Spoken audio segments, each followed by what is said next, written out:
Yamaha aurait pratiquement pu se reposer sur ses lauriers avec le T-Max, tant il semble être insensible à la concurrence et finalement n'en proposer qu'une version remaniée Euro 4. Mais cette année, Yamaha fait très fort, c'est pas un, mais 3 T-Max 2017 qui sont proposés.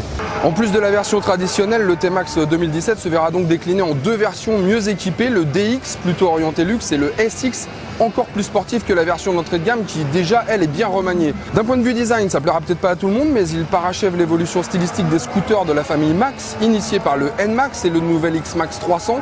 Son nouveau regard, le full LED, lui en revanche devrait vraiment faire l'unanimité. Comme ces nouvelles spécificités, Yamaha promet que le nouveau T-Max sera meilleur en tout. En termes de performance, d'abord, son moteur Euro 4 sera encore plus efficace, bien aidé en cela par l'arrivée d'un accélérateur ride-by-wire et d'une petite cure d'amaigrissement du châssis alu et de la courroie carbone notamment, qui lui aurait fait perdre 9 kg. En termes de confort, un nouveau tableau de bord plus lisible, un nouveau système de clé main libre, il propose plus de place sous la selle, on peut maintenant y mettre 2 casques jet. Et enfin en termes de sécurité, le nouveau T-Max reçoit enfin un traction control. Mieux encore, il est prédisposé pour l'airbag DNS DR. Et si l'on opte pour la version Sport SX, le T-Max sera alors équipé d'un système de connectivité avec une application smartphone Yamaha et d'un 10 modes. En clair, on pourra alors choisir entre une cartographie moteur urbaine ou sportive. Et si l'on opte pour le DX, on aura en plus un amortissement entièrement réglable, un pare-brise électrique, des poignées chauffantes et un cruise control.